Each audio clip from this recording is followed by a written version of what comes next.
Bismillah ar-Rahman ar-Rahim, wassalatu wassalamu ala ashraf al-mursalin.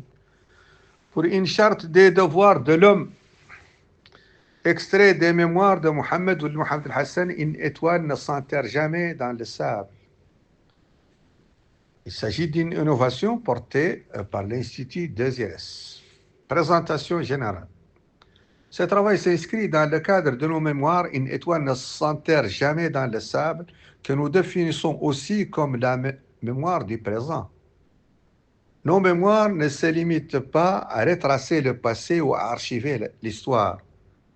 Elles interrogent ce que nous vivons, ce que nous tolérons et ce que nous transmettons, souvent sans en avoir pleinement conscience.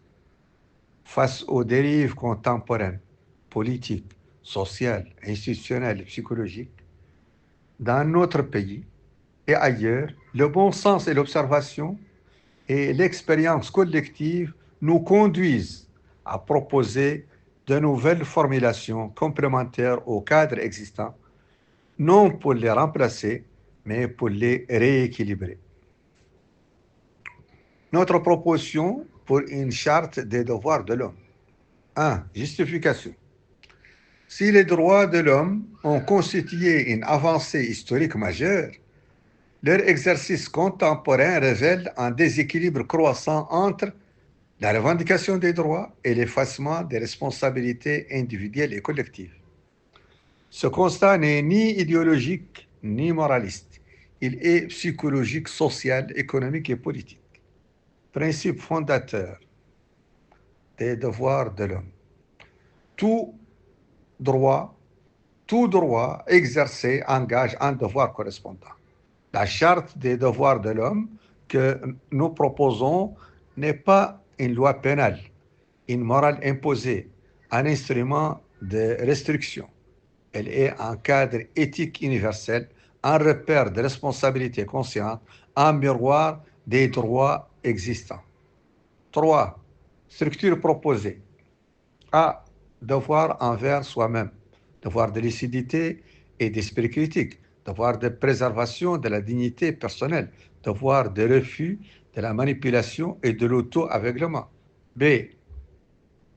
Devoir envers autrui, devoir de nos nuisances physiques, psychologiques, informationnelles, devoir de respect de la dignité humaine, devoir de la retenue dans l'usage de la parole, du pouvoir et de l'image.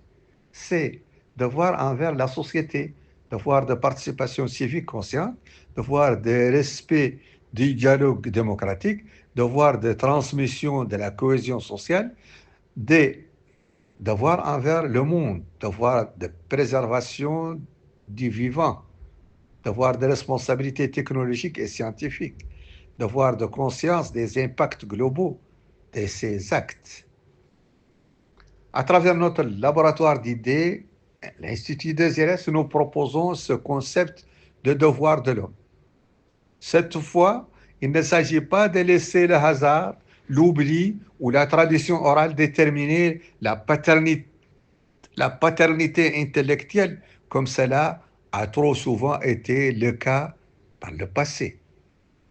Il s'agit pour nous de nommer, dater, formaliser et assumer une proposition théorique née d'un long parcours d'observation et d'engagement. Ce texte est soumis au débat, à la critique et à l'enrichissement collectif dans l'espoir qu'il contribue modestement mais durablement au mouvement de nos grilles de lecture de la politique, du pouvoir et de l'État. Paternité intellectuelle. Le concept des devoirs de l'homme, dans sa définition, sa structuration et son cadre analytique, est formulé et introduit par Mohammed al-Hassan, Laboratoire d'idées, Institut 2IRS, Mauritanie, 8 janvier 2025. Copie Média Mauritanie, notaire à Nouakchott, notre avocat à Paris. Je vous remercie infiniment.